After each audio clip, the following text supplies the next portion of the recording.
మంత్రుల ఫోన్లను CM Revanth Reddy tap చేస్తూ ఉన్నాడు. మంత్రుల ఫోన్లతో పాటు ప్రతిపక్ష నేతలు కూడా ఫోన్లు కూడా ట్యాప్ చేస్తూ ఉన్నారు. జర్నలిస్టులతో మాట్లాడిన ఫోన్ కాల్స్ కూడా ట్యాప్ చేసి ఏం జరుగుతుందని చెప్పేసి ట్యాపింగ్లో మొత్తం కూడా సీఎం రేవంత్ రెడ్డి ఆరితేరిందని చెప్పేసి నిన్న ఆర్ఎస్ ప్రవీణ్ కుమార్ గారు మాట్లాడినారు. దాంతోపాటే ఆయనకు కాంగ్రెస్ పార్టీ నుంచి కూడా కొన్ని కాంగ్రెస్ నాయకులు విమర్శలు ఆరోపణలు చేస్తూ ఉన్నారు. దాని గురించి మాట్లాడడానికి మనతో పాటు ఉన్నారు. ఆయన మాట్లాడదాం. సార్, మీరు ఫోన్ ట్యాపింగ్ కేసులో హాజరవడానికి వెనుకాడతారు, సిట్ కాదు సిబిఐకి అప్పగించాలని చెప్పేసి డిమాండ్ చేస్తున్నారు. గతంలో మీరు అందులో బాధ్యతను కానీ ఇప్పుడు ఎందుకు డిమాండ్ మార్చి వాయిస్ మార్చాలని చెప్పేసి మీ మీద ఆరోపణలు వస్తున్నాయి. దానికి వాయిస్ మార్చలేదండి. అప్పుడు ఇదే మాట మాట్లాడుతున్నా, ఇప్పుడు కూడా ఇదే మాట మాట్లాడుతున్నా. ఈ ఫోన్ ట్యాపింగ్ వ్యవహారాన్ని కాంగ్రెస్ పార్టీ పూర్తిగా రాజకీయంగా వాడుకుంటున్నది. రాజకీయ ప్రత్యర్థుల మీద బురద జల్లే వ్యవహారం చేస్తూ ఉన్నది. అదేవిధంగా అసలు రేవంత్ రెడ్డి గారే తన ఓన్ క్యాబినెట్ మినిస్టర్ల మీద ట్యాపింగ్ చేస్తూ దాని గురించి మాట్లాడాల్సింది పోయి దాని గురించి అది ప్రజలకు ఎట్లా తెలుస్తుందో, మరి దీనివల్ల ఎట్లా నేను బదనాం అవుతున్నాను, ఉల్టా దొంగనే పోలీసు వాళ్ళని దొంగ అన్నట్టుగా ఉందని నేను చెప్తా ఉన్నా. అది ఇక్కడ గతంలో మీరు బీఆర్ఎస్ అధికారంలో ఉన్నప్పుడు నా ఫోన్ ట్యాపింగ్ అని చెప్పేసి మీరు ఆరోపణలు చేసినప్పుడు అదే స్టాండ్ మీద ఉన్నారా లేక? నేను ఆల్రెడీ కంప్లైంట్ ఇచ్చినండి. 2023 జనవరి 5వ తారీఖు నాడు నేను హైదరాబాద్ పోలీస్ నగర కమిషనర్కు మేము ఆల్రెడీ కంప్లైంట్ ఇచ్చింది. నాకు ఎందుకంటే యాపిల్ నుంచి మెసేజ్ వచ్చింది. యాపిల్ నుంచి నా ఫోను ఒక గవర్నమెంట్, అది కేంద్ర గవర్నమెంట్, రాష్ట్ర గవర్నమెంట్, వాళ్ళేం చెప్పలేదు. ఆ గవర్నమెంట్ ట్యాప్ చేస్తుందని నాకు మెసేజ్ వచ్చింది. ఆ మెసేజ్ కాపీని జతపరిచి నేను హైదరాబాద్ నగర పోలీస్ కమిషనర్ గారికి కంప్లైంట్ నా శ్రేయోభిలాషులను ఇవ్వడం జరిగింది.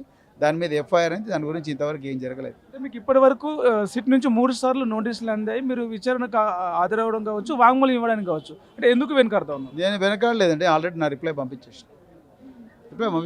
నేను అట్లా వెనకాడను. వాళ్ళు వెనకాడుతున్నారు అసలైన పట్టుకొని. ఇంకోటి సార్, ఈ మధ్యకాలంలో మనం కనుక చూసుకుంటే ప్రజాప్రతినిధుల మీద కొన్ని పార్టీల నాయకుల మీద దాడులు జరుగుతూ ఉన్నాయి, ఏకంగా హత్యలు జరుగుతూ ఉన్నాయి. ఆ గన్ కల్చర్ కావచ్చు, ఈ దాడుల కల్చర్ కావచ్చు, దాని మీద మీ కామెంట్ ఏంది? రాష్ట్రంలో నేర చరిత్ర ఉన్న వ్యక్తి ముఖ్యమంత్రి అయినప్పుడు, రాష్ట్ర చరిత్రలో అదే ముఖ్యమంత్రి హోంమంత్రి షా కూడా తన దగ్గర పెట్టుకున్నప్పుడు ప్రతీకార వాంఛతో రగులుతున్న వ్యక్తి, దాదాపు 50 రోజులు ఓటుకు నేటు కేసులో జైలుకు పోయిన వ్యక్తి, ఆయన మరి హోంమంత్రిగా ఉంటే ఇంకా రాష్ట్రంలో శాంతి భద్రతలు ఎట్లా బాగుంటాయండి? క్షీణిస్తాయి, ఘోరంగా అదో పాతాలని పోయినాయి. ఇది వాస్తవం. ఇంకోవైపు సార్, గురుకులాల సంబంధించిన సంచాలకులుగా మీరు గతంలో పనిచేసినారు, తన బాధ్యతలు చూసినారు పూర్తిగా. గత ఏడాది కాలంగా చూసుకుంటే కొంత ఇబ్బందులు తలెత్తిన మాట వాస్తవమే. విద్యార్థులు కూడా ఇబ్బందులు పడ్డారు. ఫుడ్ పాయిజన్ కావచ్చు, రకరకాల కారణాలు, పాములు కలిసి చనిపోవడం కావచ్చు. ఇప్పుడు మేము విద్యాశాఖ మీద కాస్త దృష్టి పెట్టినాం, ఇంటిగ్రేటెడ్ స్కూల్స్ పెడతా ఉన్నాం. దాని మీద మేము దృష్టి పెట్టి విద్యాశాఖను ప్రక్షాళన చేయాలని చూసినా బీఆర్ఎస్ ప్రతిపక్ష హోదాలో ఉండి కావాలని వ్యతిరేకంగా ప్రచారం చేస్తూ ఉంది, ఆరోపణలు చేస్తూ ఉందని చెప్పేసి అంటా ఉన్నారు. దీని మీద మీ కామెంట్ ఏమంటారు? అది రేవంత్ రెడ్డి గారి అజ్ఞానానికి, కాంగ్రెస్ పార్టీ అజ్ఞానానికి ప్రతీక అని నేను అనుకుంటున్నాను.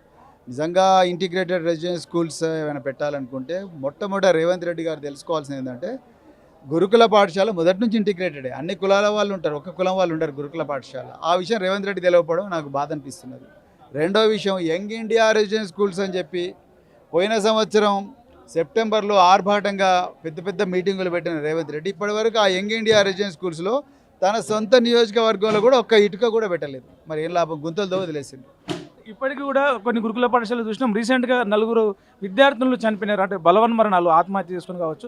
అట్లాంటి ఆ గురుకుల పాఠశాలలు సమస్యల పరిష్కారానికి కావచ్చు, వాటిని ప్రభుత్వం దృష్టికి తీసుకెళ్ళడానికి క్రమంలో కావచ్చు, మీరేమైనా కార్యక్రమాలు తీసుకుపోతా ఉన్నారు?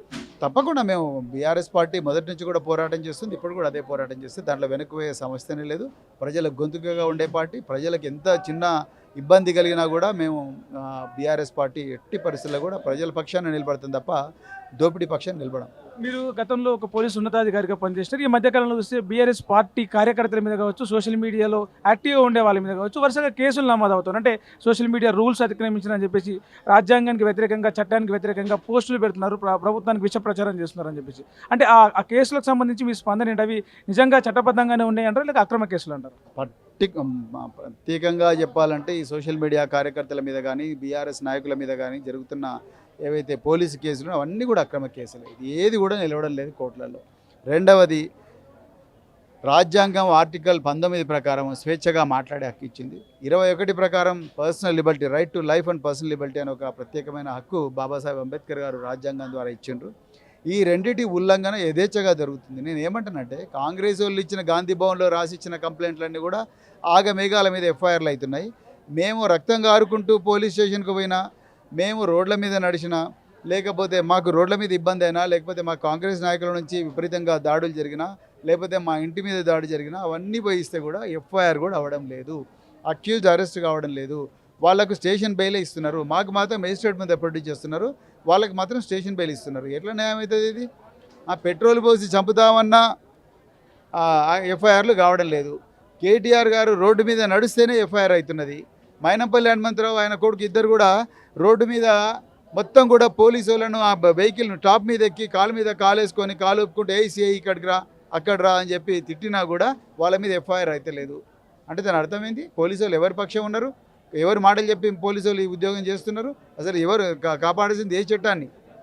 అక్రమ ఆదేశాలు తీసుకుంటే ఈ విధంగా ప్రజాస్వామిక హక్కులు కాలు రాస్తే ఎవరు ఊరుకుంటారు? మరి పోలీసు యంత్రాంగం ఆలోచించుకోవాలి. నేను అదే డిపార్ట్మెంట్లో పుట్టి పెరిగిన, నాకు చాలా బాధ అనిపిస్తున్నది.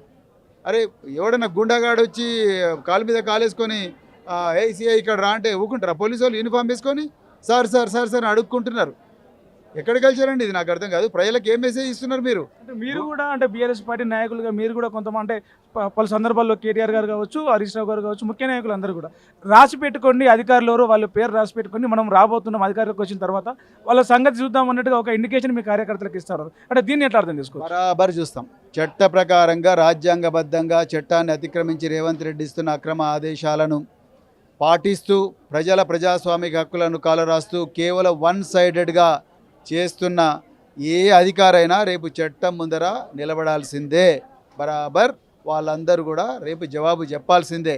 లేకపోతే మాత్రం ఎవరు ఊకోరు, మేము ఊకున్నా ప్రజలు ఊకోరు. దీన్ని ప్రజాస్వామ్యబద్ధంగా అనుకోవచ్చా, ప్రతీకారం అనుకోవచ్చా? ప్రజాస్వామ్యబద్ధంగానే అదే నేను మళ్ళీ చెప్తున్నాను, ప్రజాస్వామ్యబద్ధంగానే జరుగుతుంది, ప్రజాస్వామ్యబద్ధంగానే జవాబు ఇవ్వాల్సి ఉంటుంది, ప్రజాస్వామ్యబద్ధంగానే ఉద్యోగాలు కూడా పోతాయి. రాష్ట్రంలో బీసీ సంఘాలు కావచ్చు, బీసీ కులాలన్నీ బహుజనులు అందరూ ఏకమైనారు. ఇప్పుడు ఏం మాట్లాడినా కొంత వ్యతిరేకత వస్తుంది కాబట్టి కేటీఆర్ డైరెక్ట్గా మాట్లాడలేక కొన్ని విషయాల పట్ల ఆర్ఎస్ ప్రవీణ్ అనే వాయిస్ తోటి మాట్లాడిస్తున్నారు అని చెప్పేసి కాంగ్రెస్ నాయకులు కొంతమంది ఆరోపణలు చేస్తున్నారు. దాని మీద మీ కామెంట్ ఏంటి? మళ్ళీ వాళ్ళ అజ్ఞానాలను నిరూపించుకున్నారు. మా పార్టీలో అట్లాంటి కుళ్ళు కుతంత్రాలు అట్లాంటివి లేవు. ఆ కుళ్ళు కుతంత్రాలన్నీ కూడా కాంగ్రెస్ పార్టీలో ఉన్నాయి కాబట్టి ఒకరి మీద ఒకరికి నమ్మకం లేకనే ఫోన్ ట్యాపింగ్లు చేసుకుంటున్నారు. మా పార్టీలో అట్లా చాలా ఓపెన్ సొసైటీ. ఎవరికి ప్రతిభ ఉంటే వాళ్ళని ముందుకు పంపిస్తారు, ఎవరికి ఏం చెప్పాలనుకుంటే వాళ్ళు స్వచ్ఛందంగా నిర్భయంగా వాళ్ళ భావనలు ప్రజలకు స్వేచ్ఛగా ఇదే తెలంగాణ భవన్ వేదికగా చెప్పొచ్చు. ఏం ప్రాబ్లం లేదు మా దగ్గర. పార్టీ నిర్మాణం విషయంలో సార్ గతం అంటే ఇప్పటికే కాంగ్రెస్ పార్టీ జిల్లా అధ్యక్షులను నియామకం చేసే పనిలో ఉన్నది, బీజేపీ పార్టీ ఆ పని పూర్తి చేసినది. బీఆర్ఎస్ కొంత వెనుకడుగేస్తున్నట్టుగా కనిపిస్తోంది. స్థానిక సంస్థల నేపథ్యంలో ఈ బీసీ జిల్లా అధ్యక్షులకు బీసీలకు ఇవ్వాలి అనే డిమాండ్ వస్తున్న నేపథ్యంలో దాన్ని స్థానిక సంస్థల ఎన్నికల తర్వాతకు వాయిదా వేసేలా కొంత ప్రణాళిక చేసుకుందారని చెప్పేసి వినిపిస్తుంది. నిజమా అబద్ధమా? మా పార్టీకి ఆల్రెడీ అధ్యక్షులు ఉన్నారండి. వాళ్ళకి ఇంకా తెలియని విషయం ఏంటంటే మా పార్టీకి ఆల్రెడీ జిల్లా అధ్యక్షులు ఉన్నారు. ఇప్పటికీ రెన్యువల్ చేసారు వినండి. దాని తర్వాత మా ప్రతి పార్టీకి తనకు వ్యూహము ఒక ఎత్తుగడ ఉంటుంది. అవన్నీ ప్రజా క్షేత్రంలో మేము అన్నీ కూడా చెప్పాం కదా. ప్రతి దానికి ఒక ప్రస్థానం ఉంటుంది, ప్రతి దానికి కూడా ఒక కల్చర్ ఉంటుంది, ప్రతి దానికి కూడా నాయకత్వానికి ఒక స్పష్టమైన అవగాహన ఉంటుంది. దాని ప్రకారమే పోతుంది అంతే తప్ప కాంగ్రెస్ పార్టీలు అట్లా చేసిన కాబట్టి మీరు ఇట్లా చేయండి అంటే ఒక్కొక్క పార్టీకి ఒక్కొక్క కల్చరు, ఒక్కొక్క చరిత్ర, ఒక నేపథ్యము, ఒక ప్రస్థానం ఉంటుంది. దాన్ని బట్టే సంస్థ అనేది ముందుకు నడుస్తుంది. ఫైనల్గా సార్ అటు బీఆర్ఎస్ పార్టీ సంబంధించి కాంగ్రెస్ నాయకులు అంటూ ఉన్నారు, బీజేపీ నాయకులు అంటూ ఉన్నారు. ఏమని స్థానిక సంస్థల ఎన్నికల ముందు బీఆర్ఎస్ పార్టీ మేకపోతు గాంభీర్యాన్ని ప్రదర్శిస్తూ ఉన్నది. మరోవైపు ఫోన్ ట్యాపింగ్ కేసు చివరి దశకు వచ్చింది. కాళేశ్వరం నివేదిక మరో వారంలో రాబోతున్నది. ఈ క్రమంలో మేకపోతు గాంభీర్యాన్ని ప్రదర్శించి ప్రజల ఓట్లను మళ్లించుకోవాలనుకుంటుంది. నిజంగా బీఆర్ఎస్ పార్టీ మేకపోతు గాంభీర్యమా పెద్దపులి గాంభీర్యం? ఎవరు మేకపోతో ఎవరు పులో 3 నెలల్లో తెలుస్తుంది. మీరు చూడండి, ఎవడు నిజంగా పెద్ద పులి అయితే, నిజంగా నల్లమల్లిలో పుట్టిన పెద్ద పులి అని అనుకుంటే రేవంత్ రెడ్డి, కేటీఆర్ గారు ఫైల్స్ అన్ని పట్టుకొని వచ్చి సోమాజిగూడ ప్రెస్ క్లబ్కి వస్తే పారిపోయాడు. అర్థమైందా? అన్నీ రావయ్య, నువ్వు లేకపోతే మీ మినిస్టర్లన్నా పంపి అంటే కూడా అది కూడా పంపించే చేతగానోడు. ఇవాళ ఆయన నేను పెద్ద పులి అని విర్రవీగుతున్నాడు. రేపు ఎవరు పులి ఎవరు మేక అనేది 2-3 రోజులు తెలుస్తుంది. ఎందుకు తొందరపడతారు? Thank you very much. అంటే ఏదైతే ఉందో ఆయన ఈ ఫోన్ ట్యాపింగ్ కావచ్చు అంతా కూడా రేవంత్ రెడ్డి కావాలనుకొని చేస్తున్న ఇది ప్రజలను సమస్యల నుంచి కావచ్చు, ప్రాజెక్టుల నుంచి కావచ్చు పక్కదోవ పట్టించడానికి ఇదంతా చేస్తాను. రాబోయే ఎన్నికలు, స్థానిక సంస్థల ఎన్నికలు కావచ్చు, ఉప ఎన్నికల్లో కావచ్చు, మేకపోతు గాంభీర్యం ఎవరిది అనేది కాంగ్రెస్ పార్టీదా, బీజేపీ పార్టీదా, బీఆర్ఎస్ పార్టీదా అనేది ప్రజలే తెలుస్తారని చెప్పేసి బీఆర్ఎస్ నాయకులు ఆర్ఎస్ ప్రవీణ్ చెప్తా ఉన్నారు. కెమెరామెన్ అజర్తో ప్రవీణ్ శంకరి, తొలి వెలుగు, హైదరాబాద్.